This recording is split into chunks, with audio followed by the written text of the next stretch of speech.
peserta workshop, ada beberapa yang dari peserta pelatihan di Kaltara, dan ada teman-teman dari Jakarta, dari banyak tempat, dan hari ini kita akan bersama-sama ngobrol-ngobrol terkait kesiapan. Jadi kalau siap, apa yang mesti disiapkan? Kalau ada persoalan, apa yang harus dilakukan sehingga bisa mendesain pembelajaran di masa pandemi. Kita akan mendengarkan dari guru, dari orang tua, tentang bagaimana kami, Sekolah Mutiara Ibu, melakukan kegiatan tatap muka di masa pandemi. Nah, nanti kita akan berdiskusi sampai jam 11.30. Kalau teman-teman nanti ingin menyampaikan pertanyaan, ingin menyampaikan masukan atau hal-hal yang ingin dibahas lebih banyak, nanti kita dalam 30 menit dari jam 11 sampai jam 11.30 kita akan membuka sesi tanya jawab, sesi diskusi. Maka saya mengharap teman-teman bisa fokus dalam 45 menit ke depan. Ini di samping saya sudah ada Ibu Hesti, bisa lihat nggak ya? Nah, wajahnya, nah ini dia. Nanti saya akan bertanya ke beliau, ya. Tetapi sebelum dimulai, mari kita doa lebih dulu supaya kegiatan kita ini berjalan dengan lancar. Kita meminta kepada Tuhan kita apa yang kita perlukan selama sesi ini berjalan. Mungkin ada yang berharap sinyalnya baik, mungkin ada yang berharap bisa fokus, masing-masing memberikan ujubnya sendiri-sendiri, dan kita meminta itu kepada Tuhan kita. Berdoa dipersilahkan.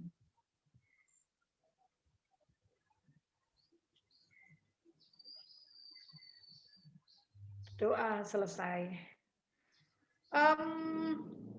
Di room ini teman-teman ada juga orang tua murid Mutiara Ibu yang sudah bergabung dengan kita. Saya sapa dulu Mama Akil. Di mana Mama Akil ya? Apakah sudah ada di room ini?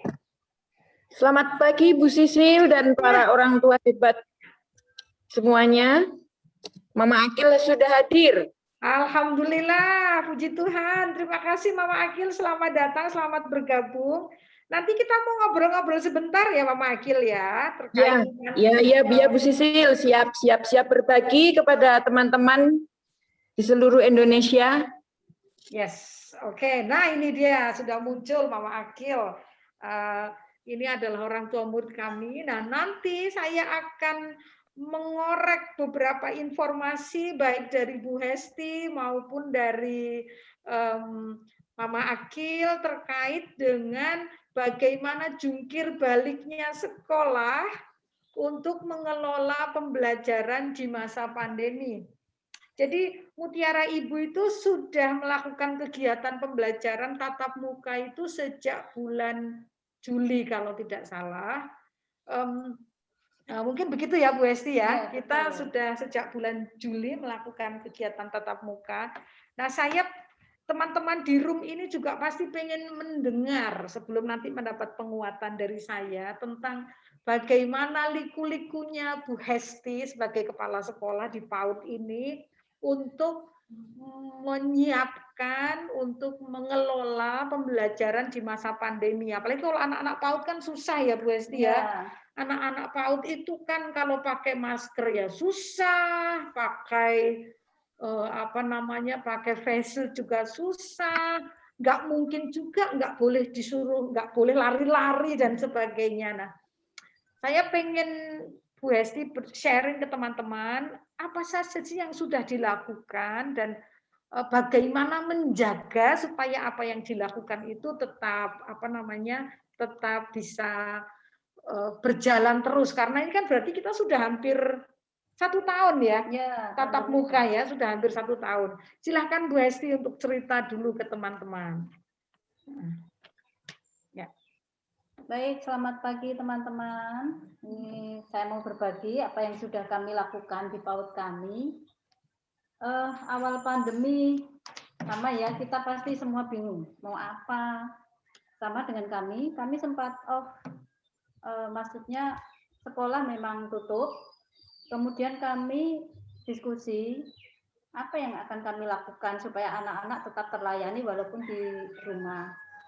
Kami diskusi beberapa orang ke sekolah, diskusi dengan Bu Sisil, lalu kami membuat kegiatan yang kita kenal sekarang dengan BDR, membuat kegiatan, itu diskusinya juga nggak mudah, teman-teman. Karena kita harus membahasakan kegiatan itu yang bisa dimengerti oleh orang tua. Karena bahasa guru dan bahasa orang tua kan berbeda ya. Dan alat bahan yang ada di sekolah yang biasa kita gunakan di sekolah itu juga di rumah belum tentu ada. Makanya kita membuat kegiatan yang sesederhana mungkin, tapi bagaimana kegiatan tersebut itu bisa mengembangkan kompetensi-kompetensi yang sudah kita tulis di RPP kita. Lalu kemudian kita diskusi lagi setelah ada surat dari dinas yang mengizinkan tatap muka. Kita diskusi lagi, akhirnya di sekolah membuka program school visit. Nah, waktu itu kami satu guru satu anak dan dibuat shift, maksudnya. Pembelajaran atau program-program yang kami buat itu juga sama sih. Kami buat sedetil mungkin, sesederhana mungkin.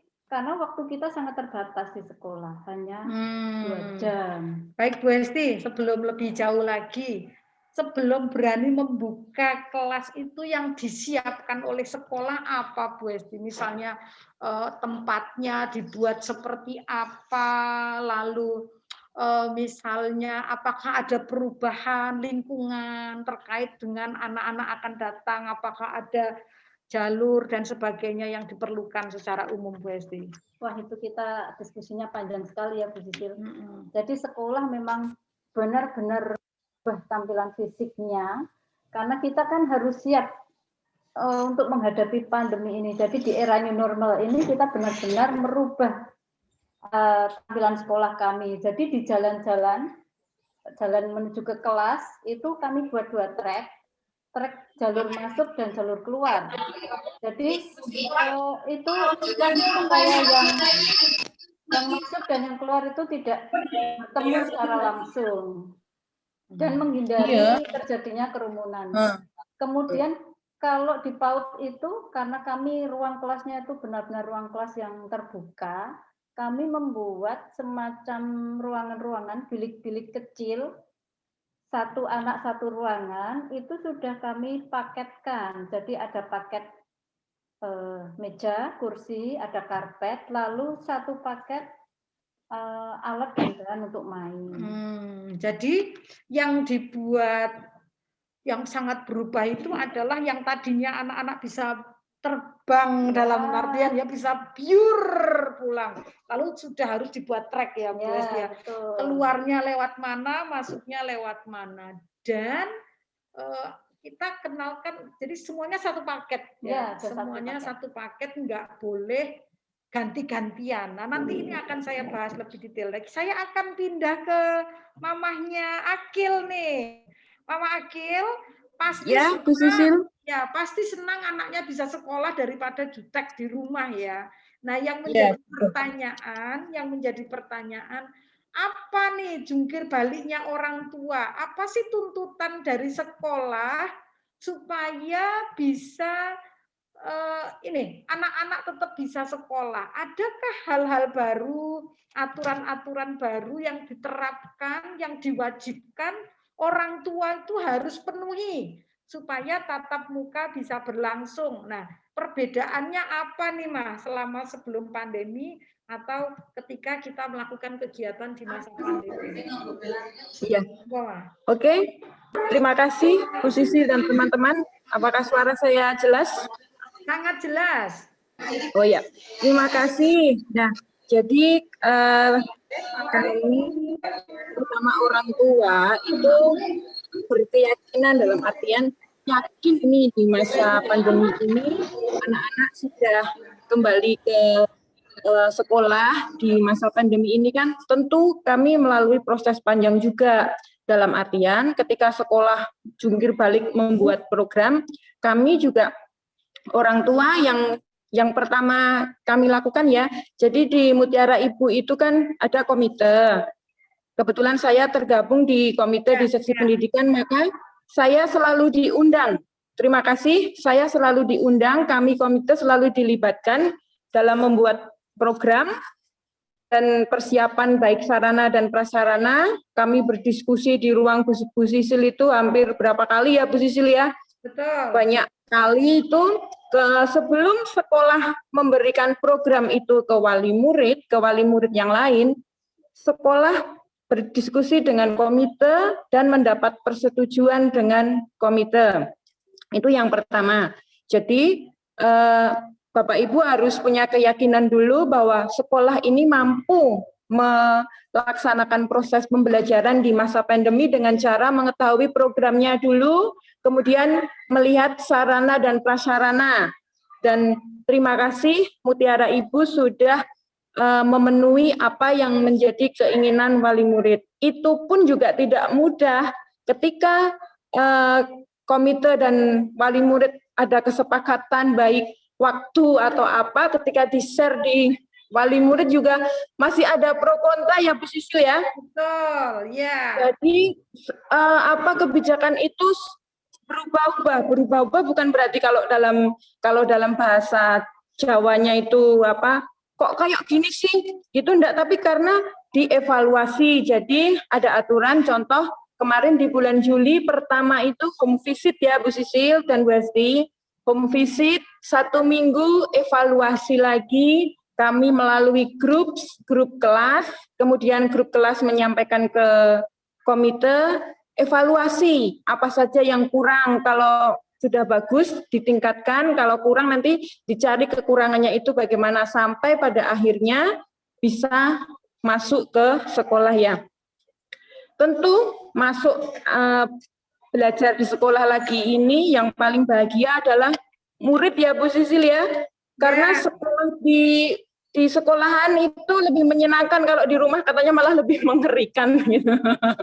Ya. Kita baik, Ma, menarik. Maaf Ma, apakah bisa diceritakan konsekuensi apa yang harus orang tua jalani selama anak-anak masuk di masa pandemi ini, supaya mungkin orang tua murid yang ada di room ini juga tahu?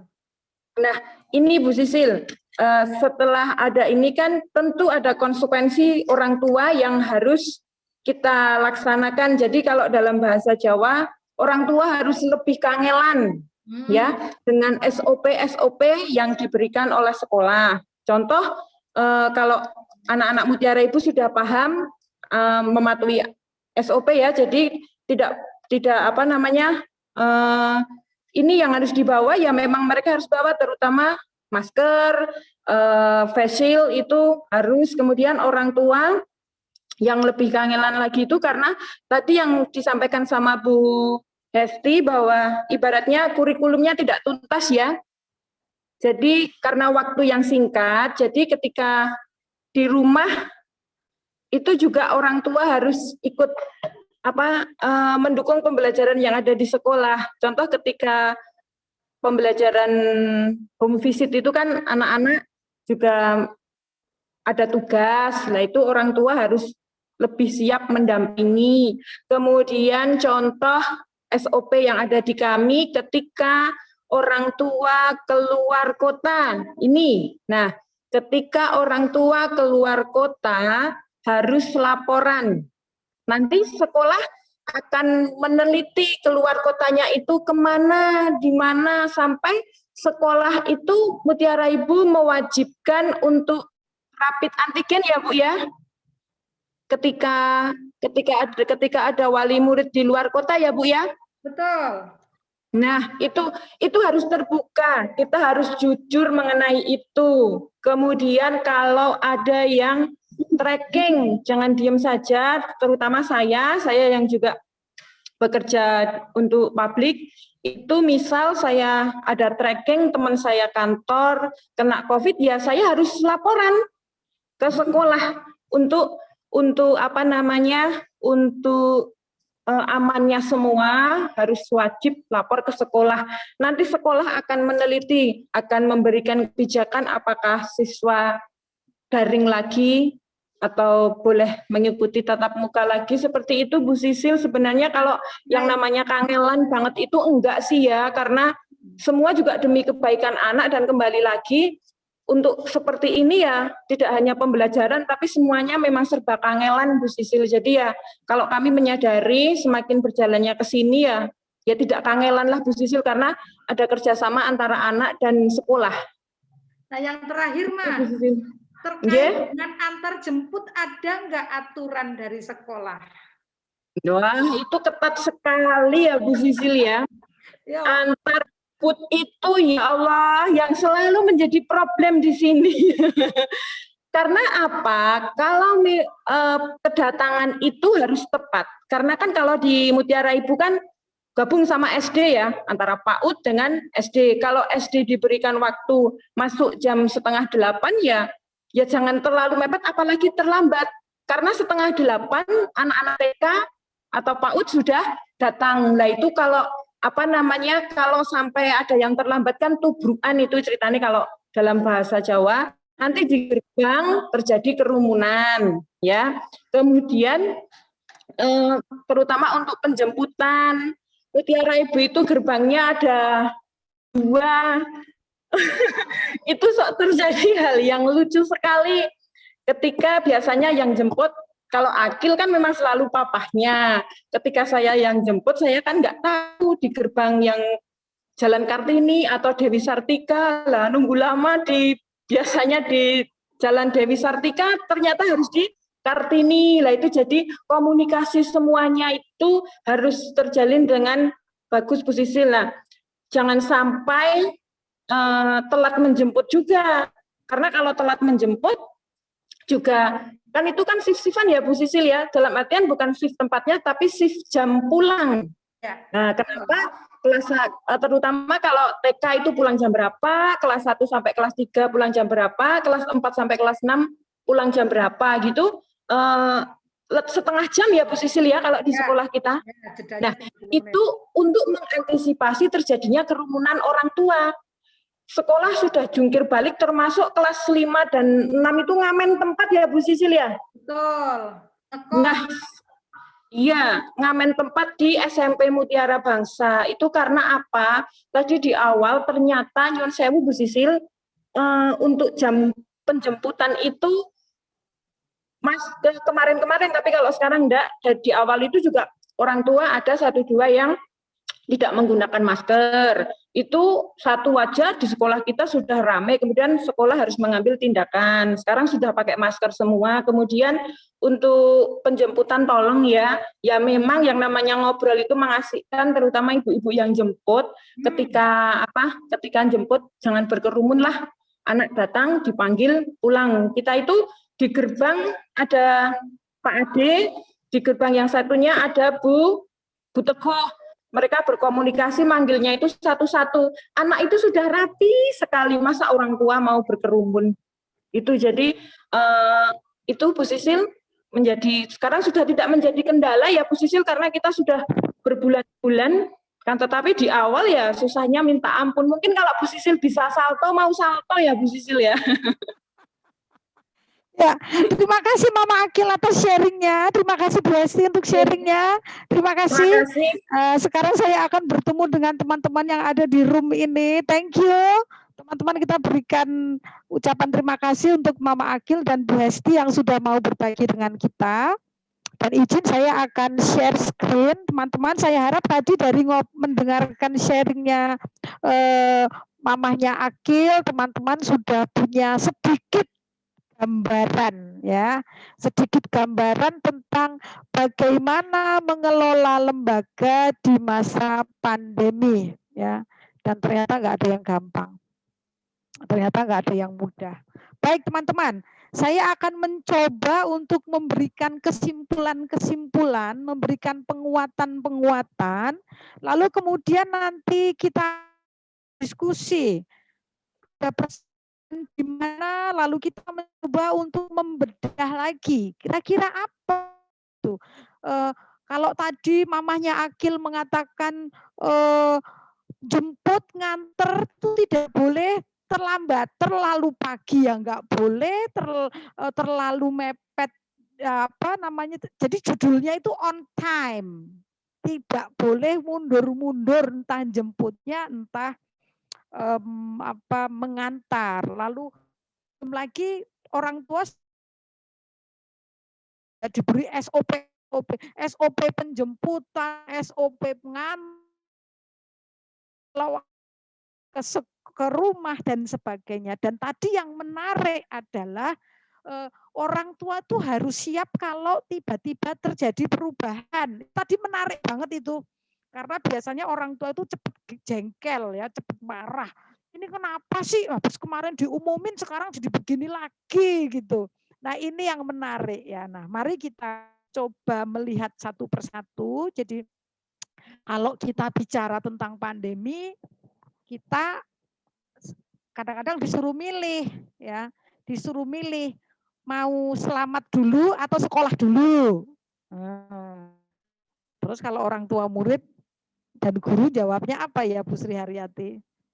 Bu Romlah. Ya mau dua-duanya. Mau selamat dan mau sekolah. Betul enggak Bu Romlah? Kalau bisa dua-duanya gitu. Jangan ya Bu Sri Haryati ya, kalau bisa masuk dan jangan sampai masuk tapi anakku enggak selamat atau guru-guru masuk tapi enggak selamat. Saya mau dua-duanya gitu. Nah, kalau mau dua-duanya, kita itu sebenarnya bisa merefleksi kembali bahwa masa pandemi atau pandemi itu sendiri ini sebenarnya menjadi caranya itu dikirim oleh Tuhan untuk menjadi guru kita. Menjadi guru kita untuk memanusiakan anak. Artinya apa? Mungkin dulu sebelum pandemi kita nggak pernah kedubiaan. You know what is kedubiaan? Ini ada banyak teman-teman dari wilayah timur, Mama Nadia, Mama Akil, jadi kita harus pakai 2 kamus ya. Ini ada yang dari Sulawesi, ada yang dari Kalimantan, ada yang dari mana-mana ini gitu. Ada mungkin juga yang lewat YouTube. Nah, teman-teman, mungkin sebelum pandemi kita kurang menyadari misalnya cuci tangan. Kita dulu sering mengabaikan cuci tangan sehingga di sekolah kita tempat untuk cuci tangan tidak cukup representatif jumlah anak. Artinya rasio anak dengan jumlah tangannya itu tidak balan. Itu saja. Saya belum bahas yang rumit-rumit ya. Saya belum bahas yang rumit-rumit. Kalau mau yang levelnya lebih rumit, rasio guru dan anak. Ya. Makanya kalau ini orang tua murid sejenis mamanya Akil itu gitu. SPP-nya larang-larang, anakku tuh belajar apa gitu misalnya ya. Ayo Tode, nulis Tode, SPP-nya itu larang. Kenapa? Banyak. Kalau gurunya nggak dapat matanya guru gitu. Nah, ini memang selalu menjadi persoalan buat kita ya gitu, karena memang ternyata setelah masa pandemi kita betul-betul belajar ternyata anak-anak nggak bisa kalau ditumplek-blek jadi satu gitu. Kalau yang SD kami itu sudah nggak pakai sekat-sekat, duduk seperti biasa tetapi ya aman karena memang rasio guru dan anak itu benar-benar terpenuhi. Itu baru 2 hal. Saya belum membedah yang lebih rumit lagi. Nah, saya akan teman-teman juga yang ada di room ini maupun ada yang ada di YouTube, saya akan mulai banyak membedah tentang kesiapan masuk di masa pandemi sampai ke hal yang teknis melalui YouTube. Jadi saya pengennya setiap Sabtu 1 jam, teman-teman yang mau bergabung boleh bergabung, kita akan berdiskusi tentang bagaimana supaya siap. Sekali lagi karena kami ini hampir 1 tahun. Kami sekarang ini tidak terasa hampir 1 tahun sudah melakukan kegiatan tatap muka. Nah, kalau pengen dua-duanya, tadi kita sudah tanya ke pelaku-pelakunya, sekarang kita akan melihat lebih detail lagi. Kenapa? Karena kalau di masa pandemi itu, saya nggak tahu di sini ada Pak Dedi Andrianto atau enggak, tapi yang jelas ada Mbak Wuji, ada Ibu Dokter Wujiati, ada Bunda Ana. Nanti saya juga akan meminta salah satu untuk bisa memberikan penguatan. Masa pandemi itu tidak ada istilah tidak ada istilah bareng. Maksudnya apa teman-teman? Tidak ada istilah bareng itu artinya begini. Kalau Dinas Pendidikan mengatakan oke, mulai bulan Juli ya. Mulai bulan Juli sekolah boleh dibuka. Halo Suster Yuli dari Surabaya. Tolong di tolong Bu Nova di mute Oke, makasih. Teman-teman ada yang sedang terima telepon. Bisa di mute semua Bu Nova. Oke, kita sudah mute semua. Tolong dibuat otomatis mute yang peserta tidak bisa membuka sendiri, Bu Nova. Itu kan ada pilihan. Ada pilihan peserta boleh buka sendiri dan harus minta tolong ke panitia. Saya lanjutkan ya. Kalau Dinas Pendidikan atau misalnya Menteri Pendidikan mengatakan Juli 2021 sudah boleh ada tatap muka, saya akan tetap mengatakan enggak juga. Ya. Pandemi itu tidak bisa mengatakan bahwa semuanya bisa bareng, semuanya bisa serentak, enggak bisa. Kenapa?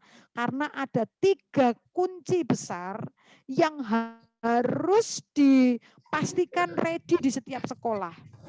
Maka teman-teman, ketika pandemi ini benar-benar ya kita nggak tahu ya sampai seberapa lama, tetapi saya mau mengatakan selama pandemi belum tuntas, maka saya berpikir kebijakan-kebijakan apapun itu tidak akan pernah pas untuk semua lembaga. Kenapa? Kondisinya berbeda. Kondisinya berbeda. Kondisinya tidak. Kenapa tidak sama? Karena memang kondisi sekolah dan orang tuanya tidak sama. Tadi mendengar dari orang tua murid ribetnya kayak gitu. Nanti saya akan bahas secara khusus ya. Saya akan bahas secara khusus. Kita pertama-tama melihat kesiapan sekolahnya seperti apa. Orang tua muridnya karakteristiknya seperti apa. Apakah yang sudah terbiasa terima beres, yang mentalnya itu pokoknya sekolah dan tidak siap dengan aturan. Ini juga bahaya. Bagaimana dengan komunikasi yang dibangun antara sekolah, orang tua, dan dinas terkait? Nah, saya akan membedah ini satu persatu dengan harapan apa? Teman-teman yang ada di ruangan ini paham betul. Kalau siap masuk di masa pandemi, memang ada poin-poin besar yang harus dipastikan tuntas. Nah, tadi yang belum disampaikan oleh Bu Hesti adalah kami ini biasa pulang sore, biasa pulang jam 8 malam. Biasa datang ke sekolah hari Minggu. Dan kami sudah menyebut sebagai this is an extra miles people. Kenapa? Kalau tiba-tiba ada perubahan, ya kita langsung datang ke sekolah. Mau Minggu, mau Senin, mau jam 12 siang, mau jam 12 malam, kita harus ready. Nah, sekarang kita akan ngoncei, kita akan ngupas satu persatu tentang kesiapan sekolahnya dulu. Bagaimana dengan kesiapan sekolahnya? Ya. Sebentar, sepertinya Bu Nova itu belum mengeklik mute yang peserta tidak bisa membuka sendiri. Sehingga ini peserta masih ada yang bisa buka. Bu Nova dipilih yang peserta tidak bisa membuka sendiri tanpa izin kita. Karena kadang-kadang peserta sendiri tidak tahu kalau itu tidak di-mute. Nggak sadar, terpencet. Ini ada Redmi Note 9 juga belum di-mute. Kita akan coba bedah satu persatu teman-teman. Ya. Kalau teman-teman rindu anak-anak bisa masuk karena kita tidak tahu ini sampai kapan ya. Yang pertama harus diperhatikan itu adalah bagaimana menata lingkungannya, seperti yang disampaikan oleh Bu Hesti tadi. Bagaimana menata lingkungannya. Lingkungannya itu terkait apa? Lingkungan itu terkait usia anak dulu. Nih, kami itu menata lingkungan untuk anak usia TK bisa disetting dengan dibuat sekat-sekat. Dengan dibuat sekat-sekat. Sehingga anak-anak bisa bisa beraktivitas sendiri di ruangan tapi bisa ngobrol dengan temannya. Kami buat plastik-plastik mika. Ya. Bagaimana dengan anak yang usianya 2 tahun? Tentu saja nggak bisa. Maka kita menyiapkan guru-gurunya yang bisa mengelola anak satu persatu. Jadi usia anak untuk penataan lingkungan itu sangat penting untuk diperhatikan.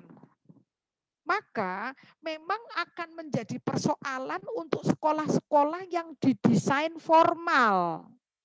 Ya, yang sekolahnya tertutup, yang bangunannya itu sudah seperti bangunan-bangunan SD misalnya, ada ruangan, ada kelas-kelas begitu. Kami ini menjadi cukup mudah karena ruangan kami itu terbuka, temboknya cuma setengah. Ya. Tadi saya itu sebenarnya mau muter video-video, tapi mohon maaf karena ada kesalahan teknis sehingga ada gangguan-gangguan. Tetapi teman-teman jangan khawatir karena setelah hari ini saya akan mengupayakan setiap Sabtu saya akan mencoba untuk bisa live streaming untuk membahas satu persatu, termasuk bagaimana kami mengelola dengan video-video dan sebagainya. Karena saya pikir ini akan lebih membantu teman-teman ya, akan lebih membantu teman-teman untuk minimal refleksi dan membuat evaluasi setelah ini mau apa gitu. Ketika kita bicara tentang memanusiakan anak, kita itu ternyata selama ini melakukan beberapa kesalahan yang sudah disepakati bersama-sama. Saya harap di sini banyak orang tua murid, ya karena mindsetnya orang tua murid itu sekolah itu berarti duduk berkegiatan, entah menulis, entah menggambar dan sebagainya. Maka ketika mendaftarkan anaknya ke PAUD pun orang tua berpikir tentang ruangan. Mana ruangannya? Sekolahan kok nggak ada ruangannya misalnya. Nah, ketika terjadi pandemi, ternyata udara yang cukup, cahaya yang cukup, secara alamiah ini justru lebih aman untuk anak-anak. Maka ini menjadi peluang untuk sekolah-sekolah yang terbuka penataannya.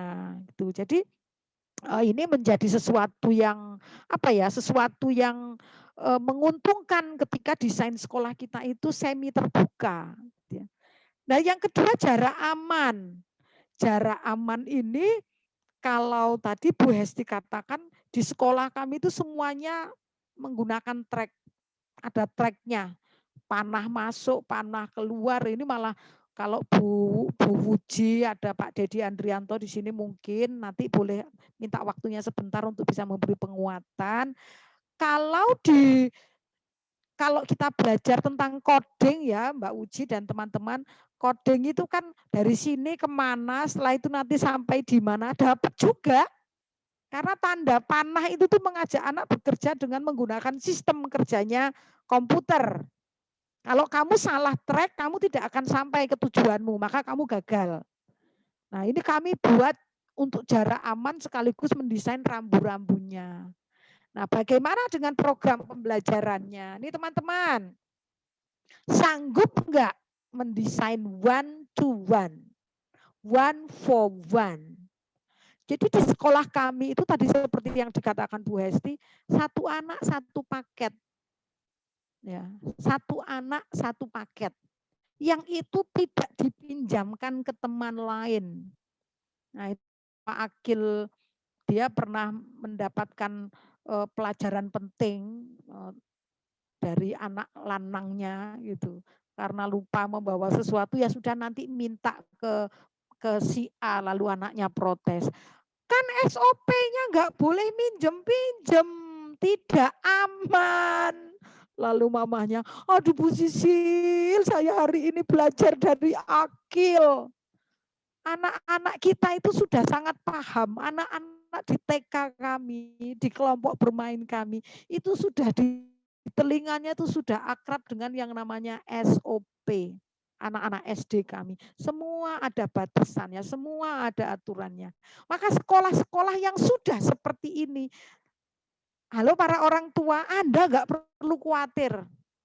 Kenapa? Itu di otaknya anak itu sudah tegak.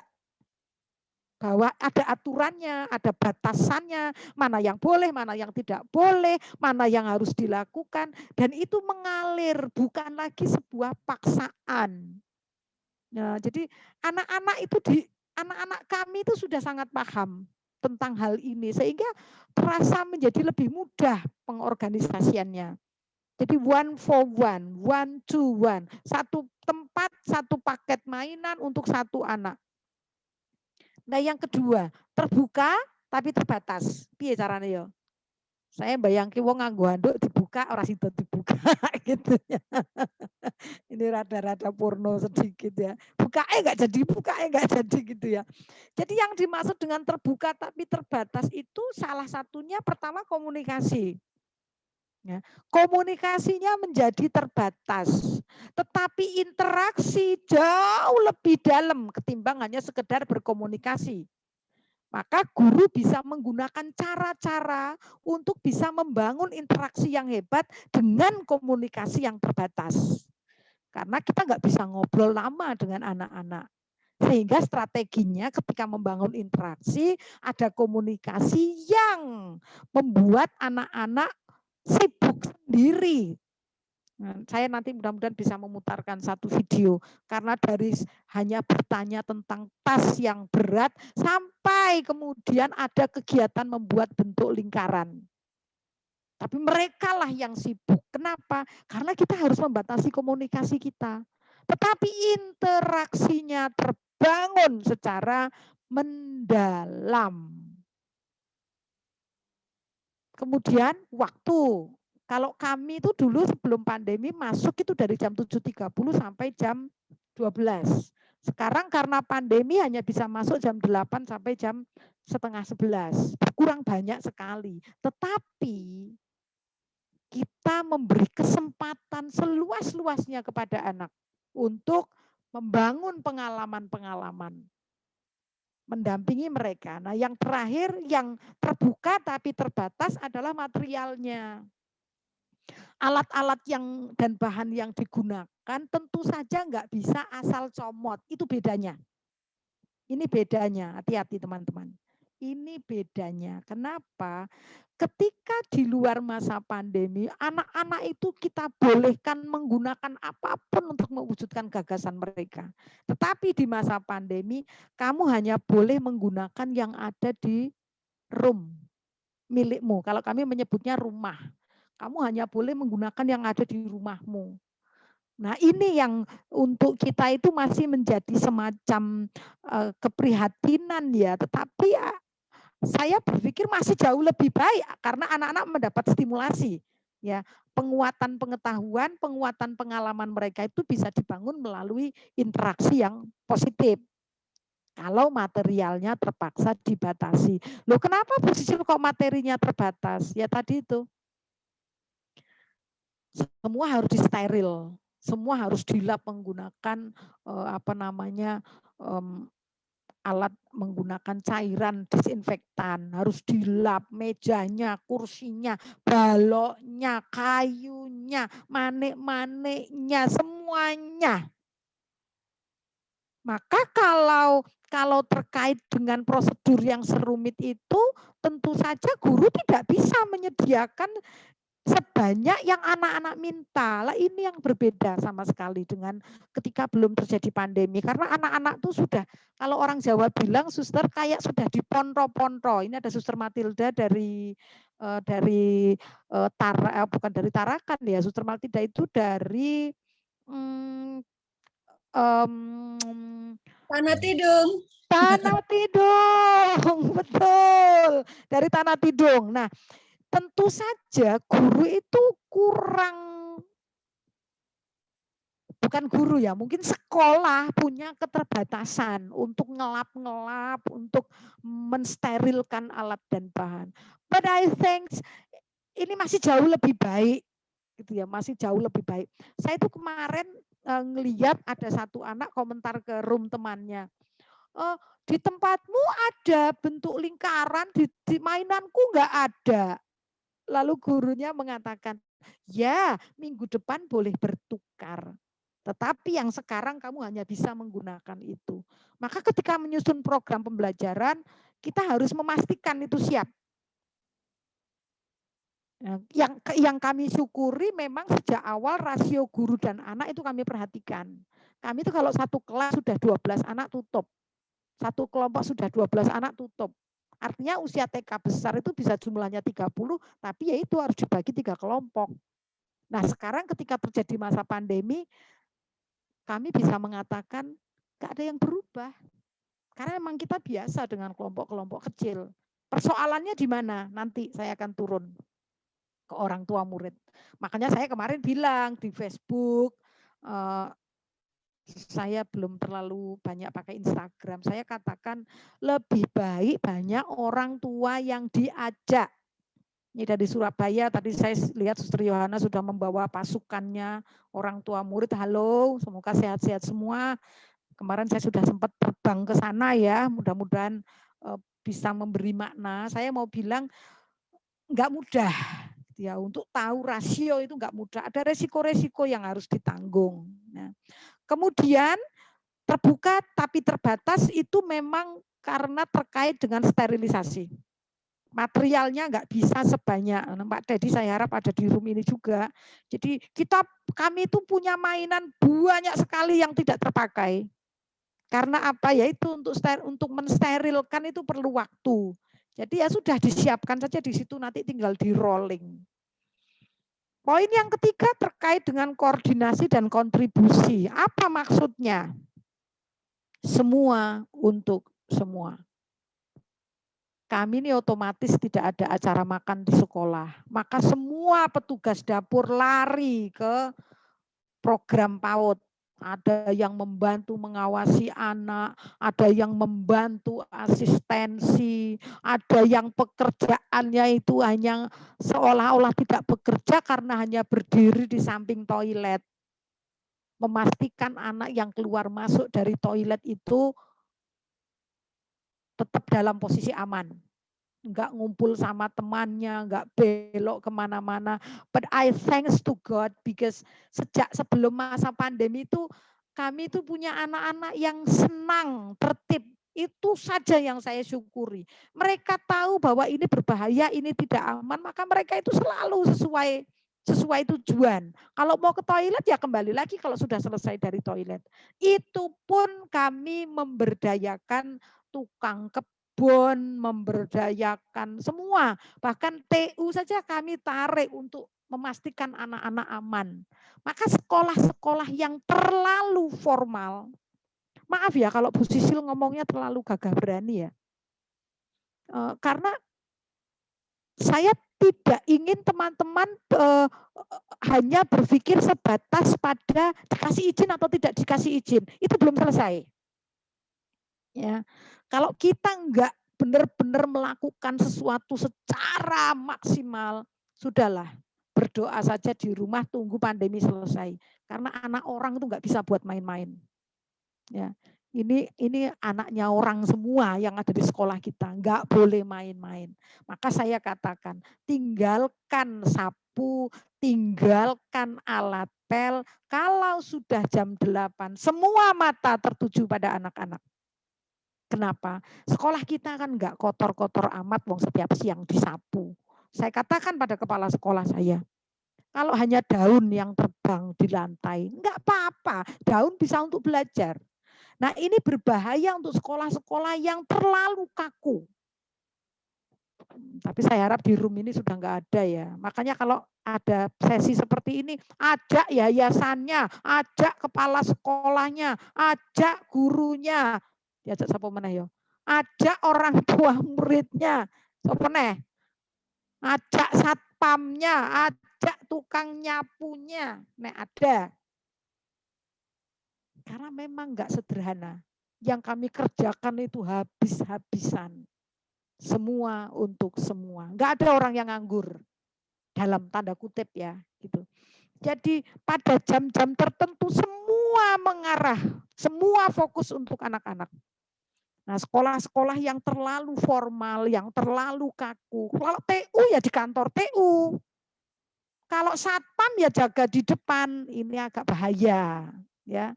Karena daripada di depan jagain gerbang yang bisa ditutup selama 2 jam, lalu ada tulisan, jika perlu datang lagi ke sekolah jam 10 atau hubungi ini atau telepon ke sini, lebih baik satpamnya ke dalam untuk ngurus anak-anak.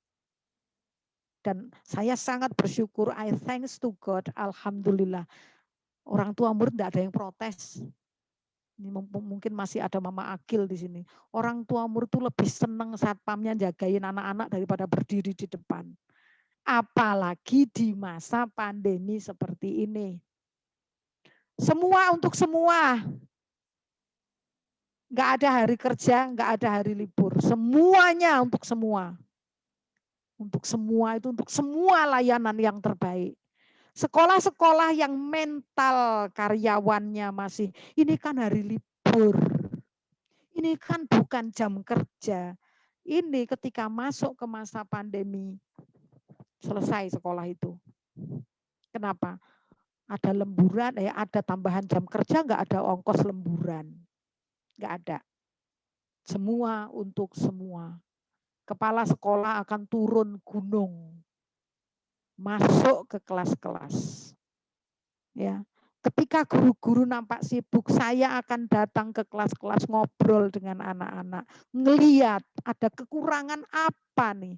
Dan saya bersyukur karena saya selalu stay di sekolah. 80% saya ada di sekolah. Sebelum pandemi, mungkin saya di sekolah itu seminggu, enggak mesti sehari. Belum tentu saya sekolah itu seminggu, dan dalam seminggu itu 1 hari belum tentu. 1 hari saja saya kadang-kadang enggak ketemu anak-anak karena harus diskusi dan sebagainya. Tetapi di masa pandemi ini, I thanks to God because aku punya waktu banyak sekali bersama dengan anak-anak. Ini sudah ada puluhan video Mbak Wuji yang membuat saya akhirnya bisa menganalisis, oh ini akan seperti ini akan seperti ini gitu. Nah, yang terakhir SOP. Jadi koordinasi dan kontribusi itu konkret banget. SOP itu ketat di sekolah kami. Keluar kota, karyawan tidak minta izin ke sekolah, SP. Dari SP itu bisa pada keputusan Anda dikeluarkan dari sekolah. Nah, berani enggak? Ada banyak yayasan mungkin, ada banyak kepala sekolah mungkin. Loh, tapi kalau itu sudah senior, Bu. Nanti kalau dia keluar kota kita tegur, dia ngambek lah, kita kan yang setengah mati. Nah, di Mutiara Ibu sudah enggak ada rumus itu, teman-teman. Enggak berlaku itu seperti itu. Semua tunduk pada aturan. Nah, kami salah satunya membuat SOP keluar kota harus izin. Terima tamu dari luar kota harus izin. Kenapa? Orang tua murid aja kita wajibkan begitu.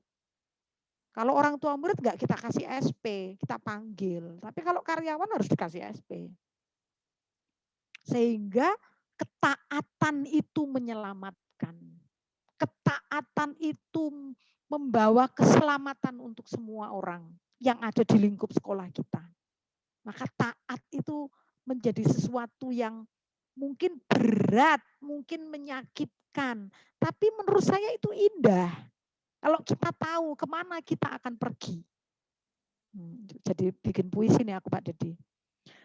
Nah yang terakhir kalau bicara tentang kesiapan sekolah, evaluasi ini harus kenceng. Ini sayangnya Bu Hesti sudah tidak ada di ruangan saya ini. Bu Hesti sudah keluar nampaknya dan tidak gabung di Zoom juga mungkin. Evaluasi kami itu habis-habisan. Nanti begitu nemu satu saja, oh yang nampaknya akan menjadi bibit yang membahayakan, itu langsung begitu ada anak pulang, teng, teng, teng, duduk.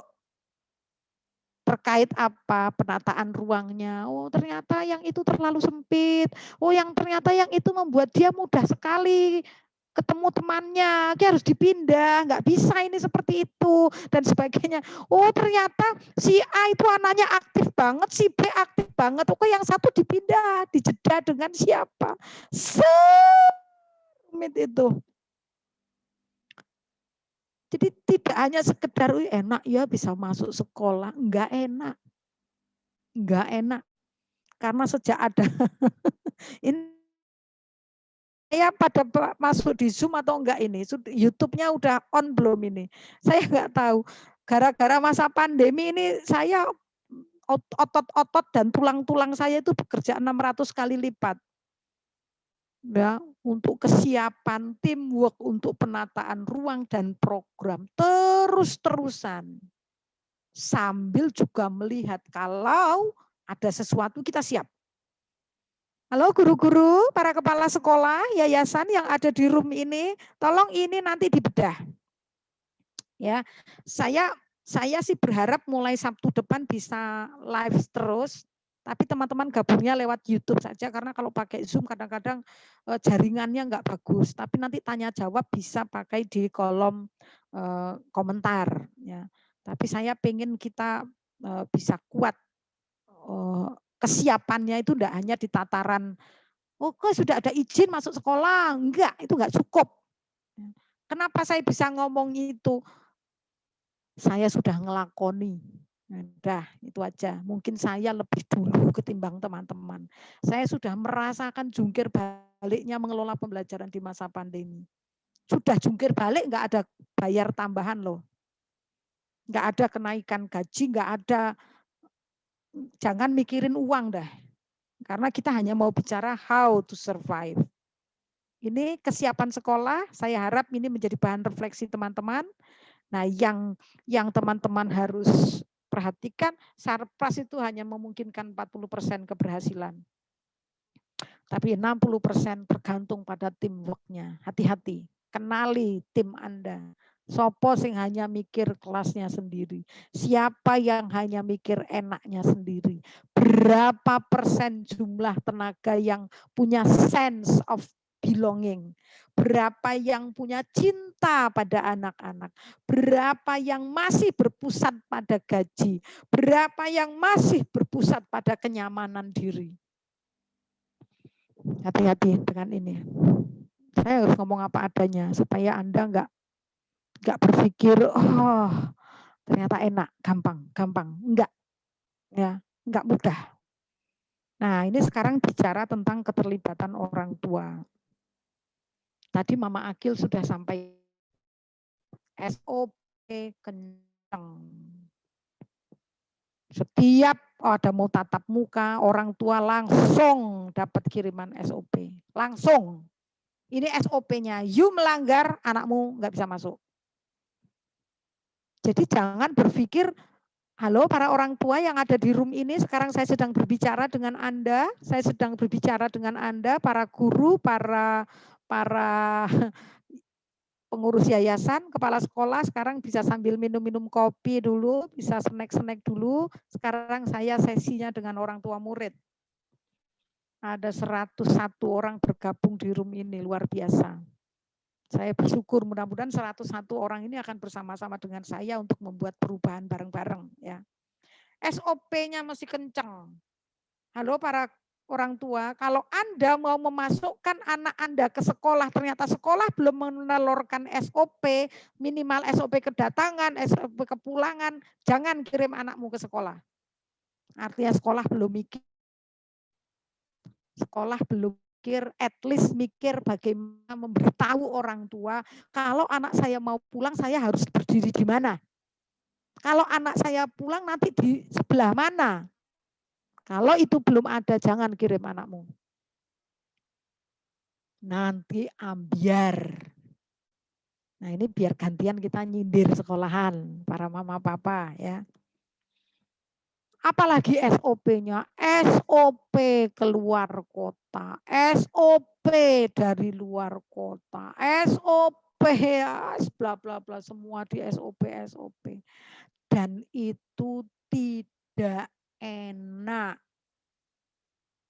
Kalau tipe orang tua murid kita masih yang ngawur-ngawur gitu, dipanggilin dulu deh satu-satu. Lalu yang kedua, siap menjadi guru di rumah. Ini sekolah yang harus memberi coaching ke orang tua. Nanti kalau kami sudah berjalan, teman-teman yang bisa kontak kami akan saya ajak bergabung ya. Kami sudah memulai coaching dengan orang tua ya. Kalau nanti ada kegiatan ini, apa sih yang harus diomongin supaya anakmu itu belajar. Tapi nanti kalau sudah lebih terstruktur, saya akan mengundang teman-teman juga untuk berdiskusi ya.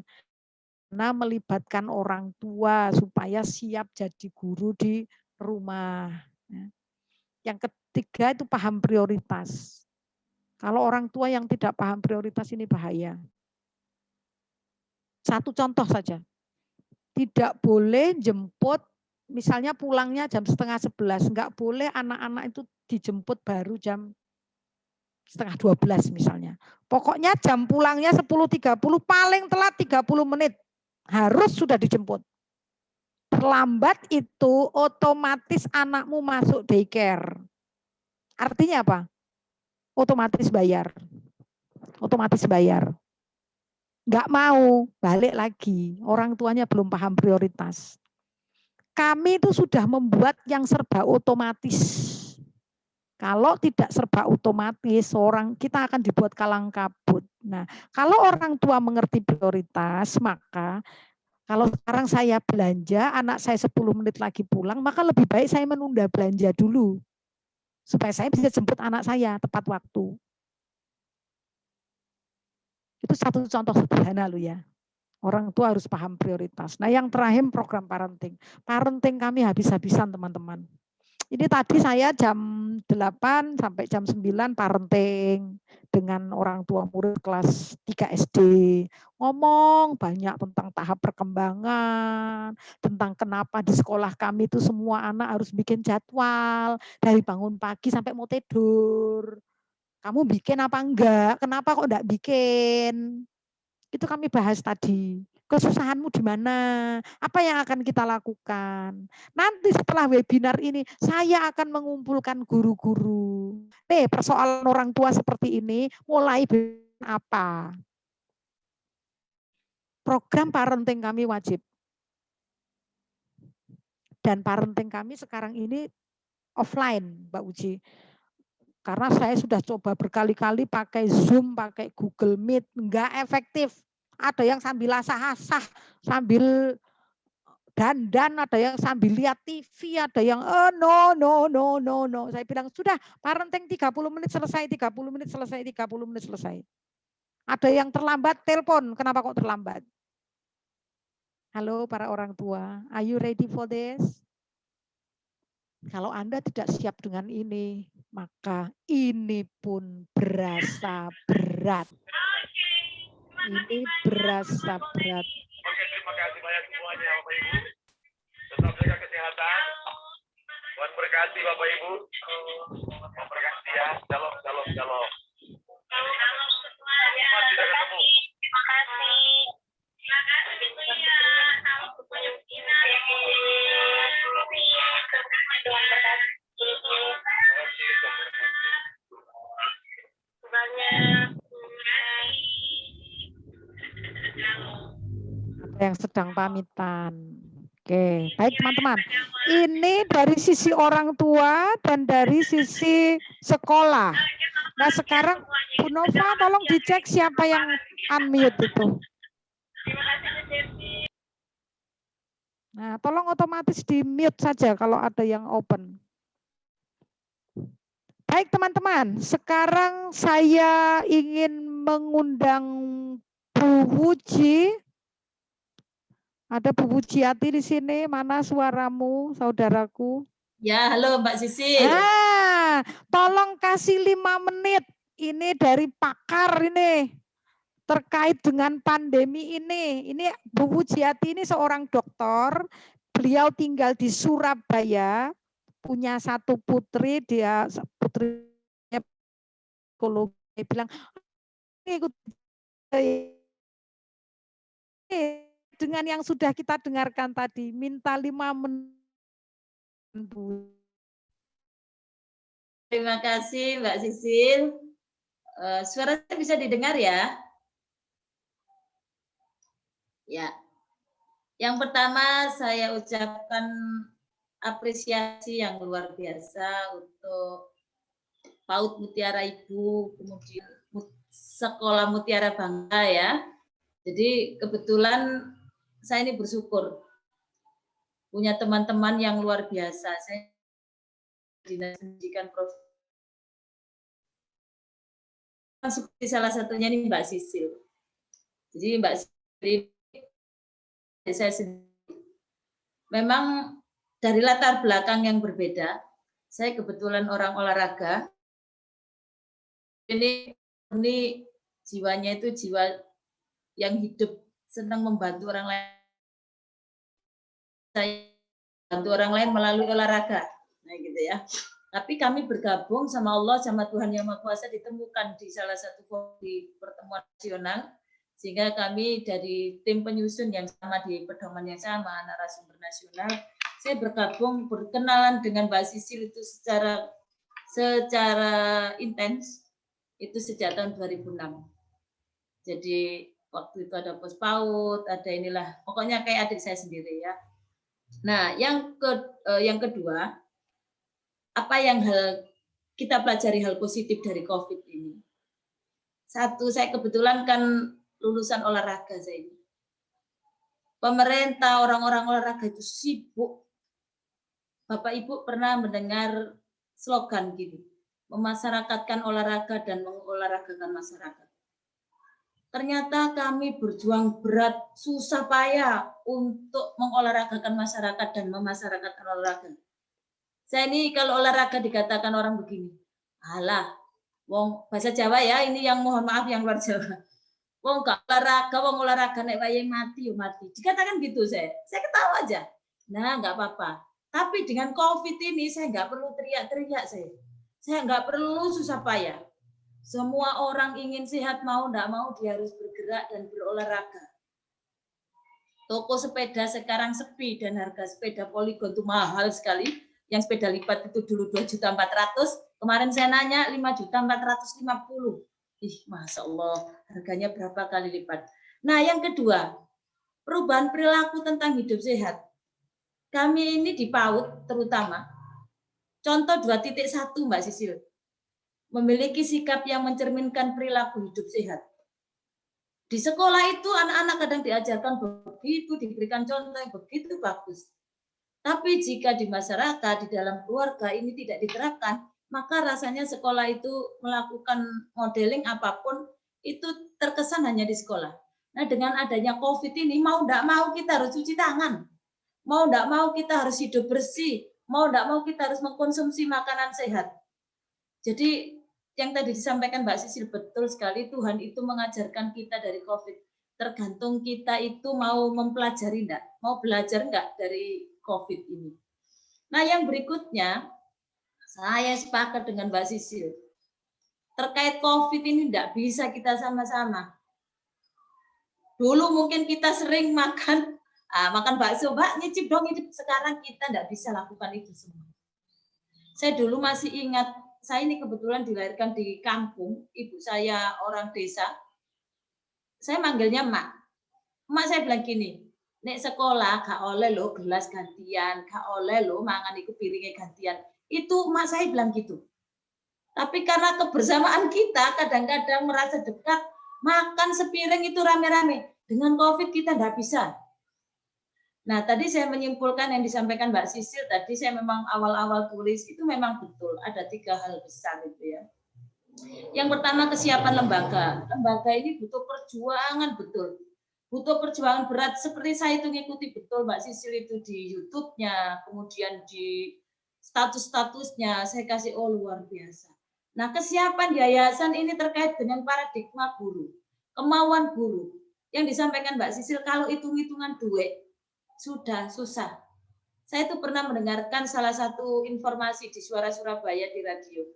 Ada karyawan yang sekarang pokoknya enggak di PHK itu aja untung.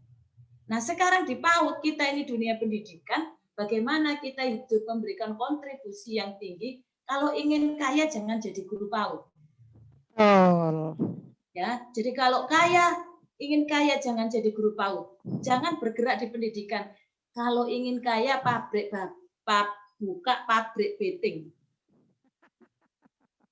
Pasti kaya.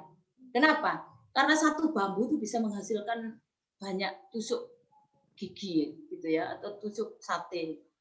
Nah, yang berikutnya bagaimana sarana prasarana menjadi perhatian utama. Saya melihat sekolahnya Mbak Sisil setiap hari, ya Allah, luar biasa. Dan perjuangan guru itu tidak boleh mengenal lelah.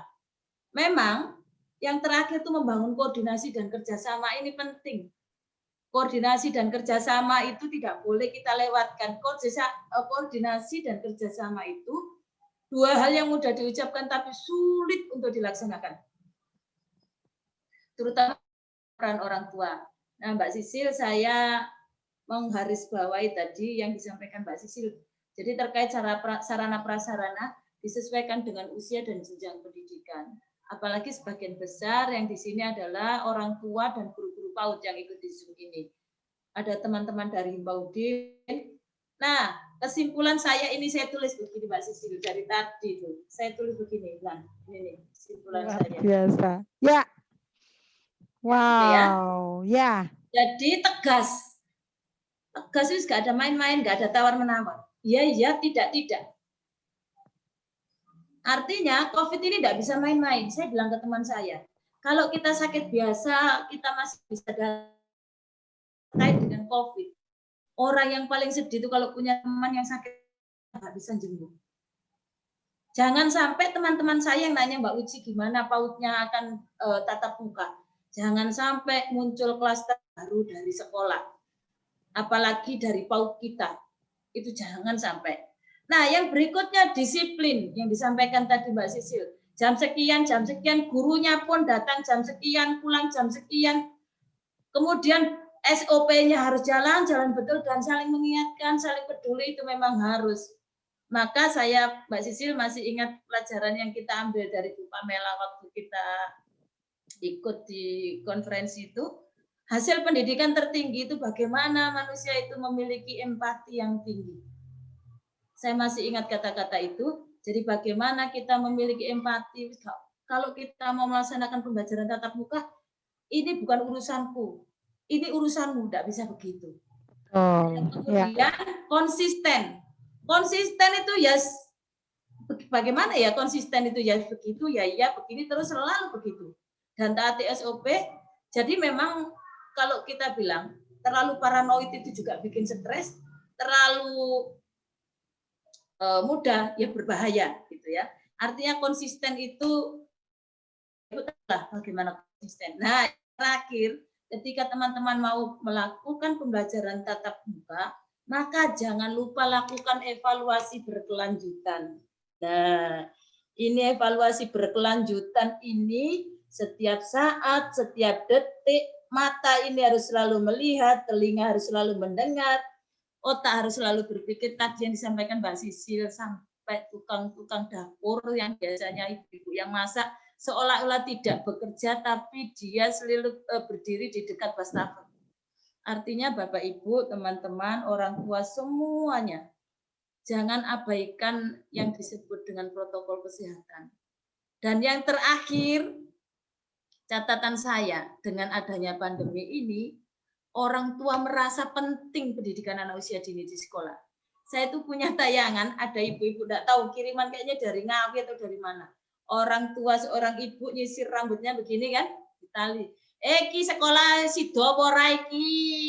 Aku ki wong tondasku pecah. Anakku wedok telu sekolah bayar tok sekolah tapi gak ramel bu. Ya wes nek ramel bu anakku wedok telu tak rabekne kabeh.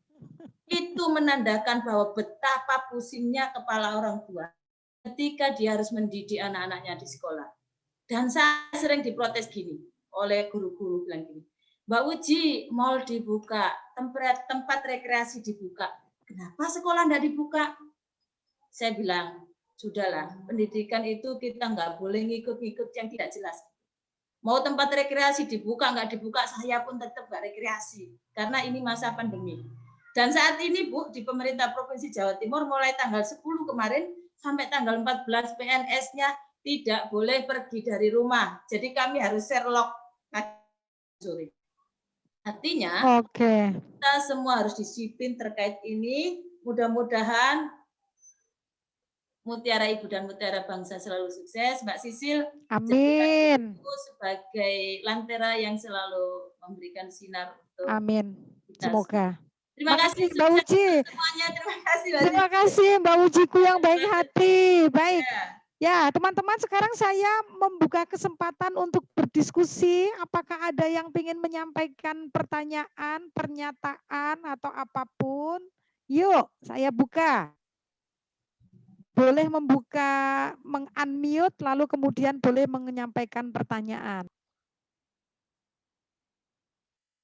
Nama, lalu dari mana? Silakan teman-teman, ada?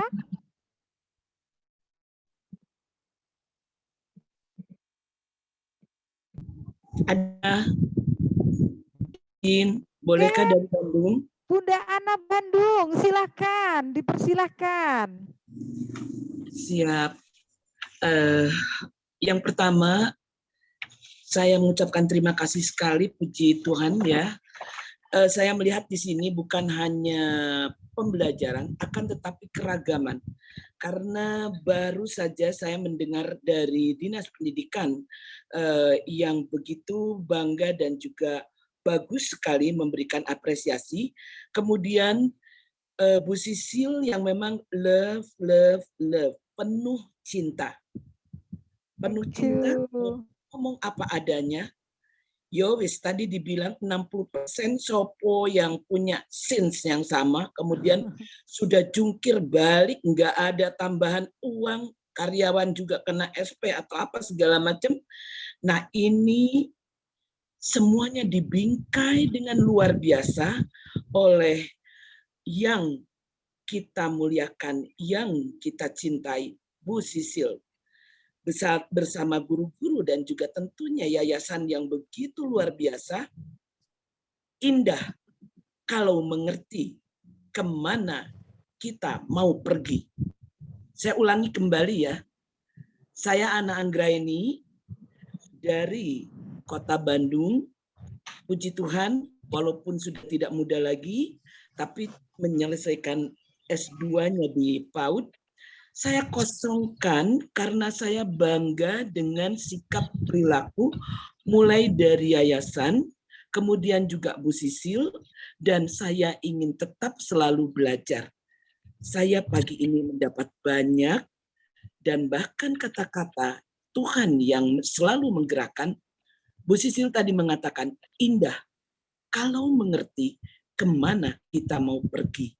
Artinya adalah membekali diri juga untuk kembali kepada Tuhannya.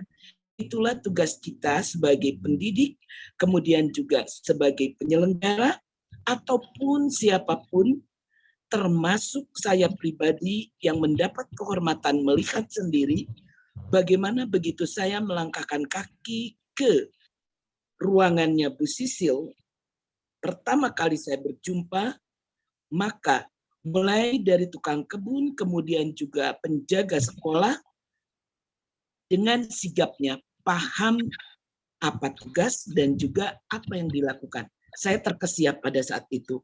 Puji Tuhan, saya sudah dipertemukan dengan orang hebat ini. Baik, pertanyaan saya Bu Sisil, monitor. Ya, silahkan Bun, silahkan. Oke, Bunda Ana ada terganggu dengan suara yang lain. Bagaimana Bu Sisil dengan segala upaya menyamakan visi untuk kemajuan lembaga, kemudian juga untuk hati yang bening selalu bersama-sama. Saya pun sangat bangga, 10 jari saya susunkan kepada kepala tata usaha, kemudian juga seluruh dari guru-guru Bunda Asunanda yang mereka mengosongkan dan bisa paham. Titip hati-hati, hari Sabtu kita akan belajar dengan salah satu kawan hebat dari Purworejo. Saya katakan demikian, dan mereka mengosongkan waktu dan juga memperhatikan. Jadi pertanyaannya satu saja, bagaimana untuk kekuatan kita memiliki sense yang sama sampai tentu bisa lebih dari 75%. Terima kasih. Terima kasih Bundaku yang baik hati, dan yang masih di perjalanan, Bunda Ani hati-hati, ini kalau ikut webinar mesti di dalam mobil. Memang orang yang paling dinamis ini hidupnya. Jaga kesehatan, tetap jaga progres. Ini pertanyaannya cukup menggelitik ya, tetapi dibongkar ini bisa 2 jam. Ya.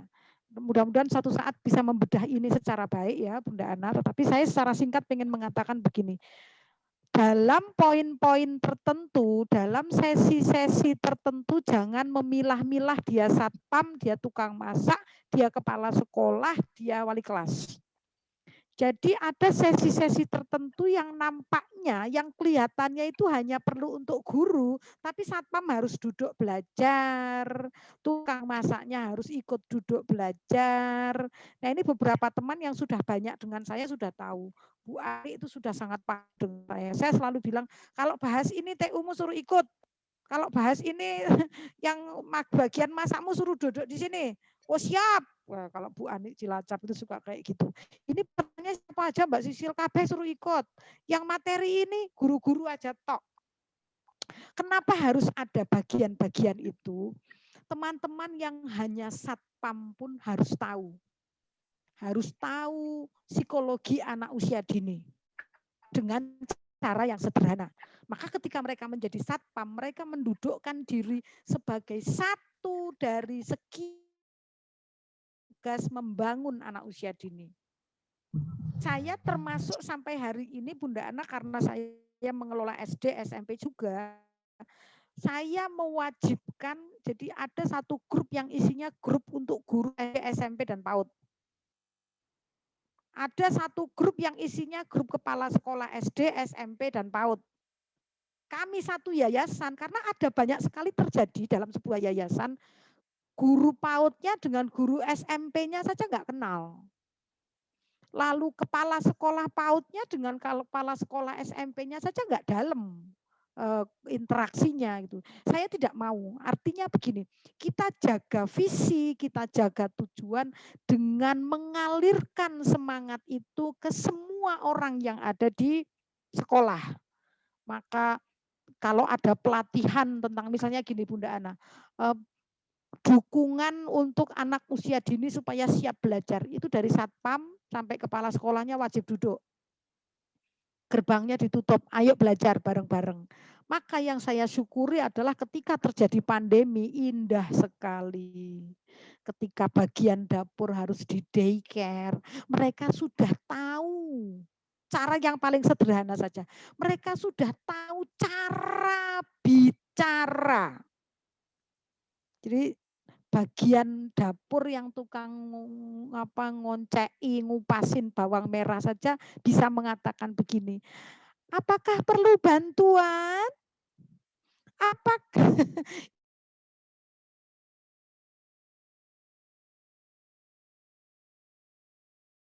semua orang, you nggak tahu nggak apa-apa, but you have to listen. Kamu harus dengerin. Nah yang terakhir Bun, kami memang punya proses untuk bisa menempatkan orang untuk punya tanggung jawab. Jadi di Mutiara Ibu tuh nggak ada ceritanya orang lulusan S2 PAUD ngelamar jadi guru lalu tiba-tiba dia mengajar, nggak ada. Semua orang yang ada di yayasan kami itu harus melewati prosedur. Pertama, selama 3 bulan dia 6 bulan ya, dia dianggap zero. Apapun latar belakang pendidikanmu, apapun pengalamanmu. Kepala sekolah saya tadi Bu Hesti itu sebelum masuk ke sini beliau sudah mengajar di sekolah internasional 4 tahun. Tapi itu saya abaikan. Mulai dari nol. Nganterin pipis, ngelap meja, lulusan UGM, mau lulusan Sanata Dharma, mau lulusan SMA, mau lulusan UT, mau lulusan kejar paket, saya tidak peduli. Semua dimulai dari nol. Kenapa sih harus mulai dari nol? Karena sehebat apapun dia, sekenceng apapun dia belum tahu rumah tangga kami. Maka 6 bulan itu menjadi masa pengosongan diri. Belajar. Nah, karena saya melihat ada banyak sekolah-sekolah yang kalau sudah S1 PAUD, pasti langsung jadi guru. Kalau di sekolah kami nggak bisa. Mau lulusan SMA, lulusan apapun, semua prosesnya sama. Sampai dia ngerti betul rohnya semua kemana. Semoga ini cukup menjawab. Ada saya memberi kesempatan untuk 1 orang lagi. Kalau ya. Boleh, saya Ibu. Halo, Bu Syahisnu, apa kabar? Alhamdulillah. Oh, senang bisa bertemu lagi. Yuk. Iya ya Ibu ya. Silakan. Oke. Terima kasih Bu Sisil untuk kesempatannya. Saya mau bertanya, alhamdulillah banget ternyata di sekolah Mutiara Ibu itu jempol banget Ibu, dengan orang tua, komite, semua itu benar-benar apapun yang akan kita laksanakan harus kerjasamanya itu benar-benar hebat sekali. Itu mau saya tiru ya Ibu ya, gitu. Kemudian yang mau saya tanyakan Ibu Sisil, kan berarti udah masuk, anak-anak sudah masuk ke sekolah nih. Yang saya tanyakan, waktu kegiatan pembelajaran anak di sekolah itu satu berapa jam? Karena kan ada tadi kan ada ini yang season 1, season 2 kan ngeten nggih Bu Sisil nggih. Itu harus parak. Tapi mau tanya itu berapa jam? Karena kan saya juga pernah mencoba untuk tatap muka itu Bu Sisil di sekolah. Kita ngasih waktu 1 jam itu banyak orang tua yang komplain gitu dengan alasan kok cuma sebentar padahal waktu itu pun sudah benar-benar spesifik untuk anak kita kegiatan di sekolah dalam kondisi seperti ini. Yang saya tadi di sekolah Mutiara Ibu itu berapa jam sih sekali pertemuan itu, dan apakah juga ada untuk anak istirahat? Kalau tempat saya kan nggak ada karena kondisi seperti ini, jadi sudah selesai makan terus di tempat, semua di tempat langsung pulang. Apa tempat Bu Sisil itu bagaimana untuk waktunya kegiatannya? Ngoten Bu Sisil. Terima kasih Bu Sisil. Baik, terima kasih. Secara singkat saya katakan begini, jadi kurang lebih anak-anak berada di sekolah itu sekitar 3 jam.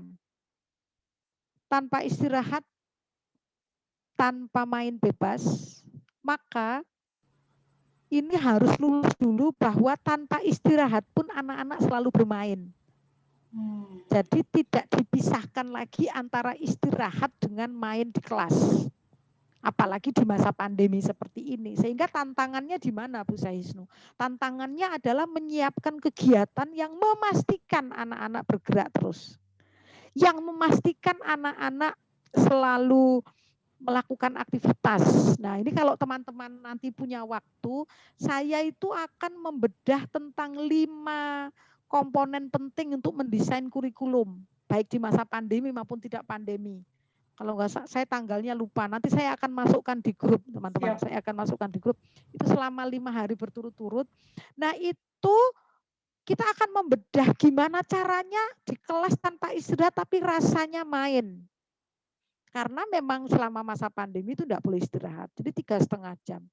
Dan tidak ada snack, tidak ada minum pasti. Tidak ada sesi makan jajan, maka kita pastikan anak-anak berangkat ke sekolah itu harus sudah sarapan, sehingga dipastikan kalau dalam waktu 2,5 sampai 3 jam itu anak-anak belum lapar. Jadi begitu sampai di rumah langsung makan. Sehingga perlu dicari kegiatan yang membuat anak-anak tuh fokus pada kegiatannya. Nanti saya akan infokan di grup tentang kegiatan yang membedah 5 komponen penting untuk mendesain kurikulum. Begitu ya Bu Saisnu ya? Ya, siap Ibu. Terima kasih. Oke, sama-sama. Baik. Oh, Bu Ani mau bertanya? Terima kasih Bu Sisil atas materi pagi hari ini, luar biasa. Kita akan jumpa besok ya Bu. Betul. Besok saya akan ke sekolahnya Bu Ani untuk parenting ya. Terima kasih.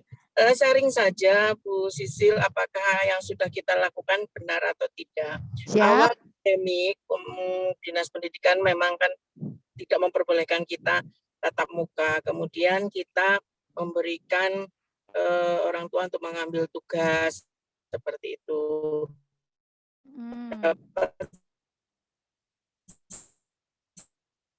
Suaranya hilang Bu Ani. Karena di perjalanan jadi tidak stabil.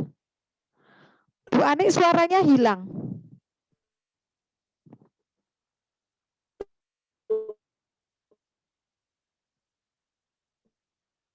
Halo Bu.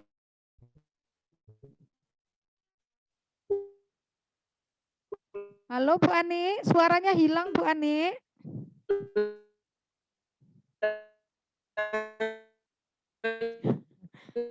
Mungkin yang ada nomor teleponnya Bu Ani dihubungi, beliau suaranya tidak tertangkap secara jelas.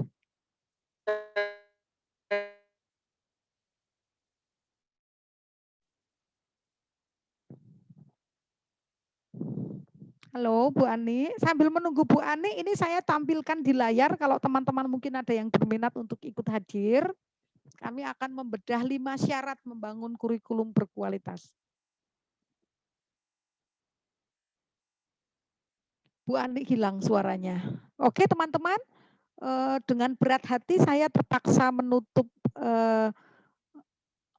mikrofonnya kesempatan Bu Ani untuk bertanya karena memang suaranya hilang. Ya. Ingin bergabung jika ada kegiatan bedah kurikulum. Oh ya Bu Ika mungkin belum ada di grup ya. Bu Ika bisa kontak ke nomor kontak person yang ada di layar, nanti bisa bertanya ke beliau. Kami juga ada workshop bedah kurikulum. Kalau mau bergabung boleh, tetapi pelaksanaannya itu sepertinya di bulan apa ini ya? Oh, tanggal 30 sampai 31 Maret, tapi lanjut sampai tanggal 7. Kalau ada yang mau bergabung, dipersilahkan. Kami bedah RPPM yang ramah rumah, ringkas, dan realistis. Ini angkatan ketiga. Jadi tanggal 30 sampai 7 April. Nah, kalau teman-teman ada yang mau bergabung, dipersilahkan. Silahkan kontak ke nomornya Bu Nova, atau kalau nanti punya teman-teman boleh berteman dengan Facebooknya Mutiara Ibu Purworejo. Nanti informasi-informasi akan ke sana lewat IG juga. Halo Bu Nova. Ya Bu Sisil. IG-nya Mutiara Ibu apa ya? Sekolah Mutiara Ibu. Nah, silahkan nanti lihat di IG-nya Sekolah Mutiara Ibu, di Facebook-nya Mutiara ya? Ya, betul. Ya, ke IG-nya namanya Mutiara. Nanti silahkan bergabung, ada info-info di sana. Semoga Bu siapa? Semoga Ibu Ika Ningtyas bisa bergabung ya. Oke. Tapi sementara yang paling ini adalah kegiatan webinar, kita akan mencoba mencari apa dan bagaimana. Nah, ini yang nanti yang akan banyak itu tentang bagaimananya. Supaya 5 syarat itu terpenuhi, kita harus ngapain. Supaya tidak bosen, memang acaranya saya buat maraton Senin sampai Sabtu, tapi hanya 2 jam setengah, 2 jam lah, sekitar 2 jam, tergantung nanti banyak pertanyaan atau tidak. Nah, yang mau bergabung saya perbolehkan. Kalau mau di sekolah Anda ada orang tua murid enggak? Nah, minimal 2 orang itu diminta diajak. Supaya nanti kalau mau membangun 5 syarat kurikulum yang berkualitas ini kita bisa lebih apa ya? Kita bisa lebih cepat gitu. Kita bisa lebih mudah untuk memulai. Oke teman-teman, karena ini sudah menjelang pukul 12 kita sepertinya harus mencukupkan pertemuan kita. Terima kasih banyak untuk kebersamaan kita. Dan yang masih ada di grup workshop, kalau ada pertanyaan-pertanyaan yang pengen digali lagi, saya memberi kesempatan untuk bertanya. Nggak usah ragu-ragu. Jaga kesehatan, tetap prokes, dan terima kasih untuk bergabung di kesempatan ini. Salam sehat, salam sayang dari kami, tetap semangat, dan kita akhiri dengan mengucapkan Assalamualaikum warahmatullahi wabarakatuh. Selamat siang, shalom, dan God bless you all. Selamat Bu siang. Sisil, Bu Dalam. Sisil. Ya. Selamat siang dari ujung Surabaya. Ingin memberi sangu kepada Bu Sisil. Hei, ujung Surabaya, siapa? Suster Juliana, Suster Juliana. Baik, ini sangu untuk Bu Sisil. Terima kasih, Suster. Kecil kelihatan pipih. Buat Bu Sisil kami ucapkan terima kasih. Yeah. Thank you keluarga besar dengan pasukannya, Suster. Jaga kesehatan semua. Amin. Ya, ini ada wong Surabaya, Mbak Uji. Mana Bu Sundari? Iya saya Bu. Kami dari TKK Taman Rini Jalan Kepanjen nomor 5 Surabaya. Oh gitu, nggih. Ada yang dari Batam. Yang mau buka suaranya boleh loh, boleh dibuka loh. Yuk kita say hai dulu. Wong sudah ditutup kok, bebas kok. Ada Bu Yuni Aliansi. Ada Bapak Ignatius. Ignatius siapa ya? Mau buka boleh, mau ngobrol boleh. Ini kita sudah selesai kok, sudah tutup. Ada Bu Leni, ada Bu Turmiasih. Ada Bu Wiwi, ini kayaknya Wiwi Lampung ini kayaknya. Terima kasih Bu Sisil untuk pengalamannya, ilmunya. Thank you so much. Bu Leli Cilacap, Bu Ria Al-Kautsar. Salam sehat semua ya. Ya Bu, ada yang dari Mojokerto Bu Sisil. Wah, ada yang dari Mojokerto. Dari Jember. Mbak Nalia, dari Probolinggo mungkin. Bisa bergabung. Dari Bekasi Bu. Pak Juandi. Ya ampun. Ada Pak Juandi. Dari Blora. Bu Sisil. Dari Blora. Oh my Blora. Ya Blora, apa kabar Blora? Baik Bu Sisil. Sehat-sehat ya? Ya. Oh mantap. Pak Juandi sehat ya? Sehat Bu, puji Tuhan sehat.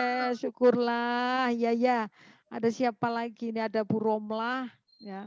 Ada Bu Wiwi. Salam sehat semua ya. Nanti kalau ada info-info lagi, tolong teman-teman usahakan bisa nge-tag atau berteman dengan IG atau Facebooknya Mutiara Ibu. Jadi kalau ada info-info langsung bisa nangkep di sana. Ada memang pelatihan atau webinar yang seperti ini, ada latihan yang memang berbayar. Teman-teman tinggal milih mau fasilitas yang mana gitu. Jadi tinggal milih saja. Semuanya bermanfaat ya, semuanya bermanfaat. Baik, saya akhiri pertemuan kita. Saya tutup ya roomnya ya. Jaga kesehatan semua. I love you all. Terima kasih Bu.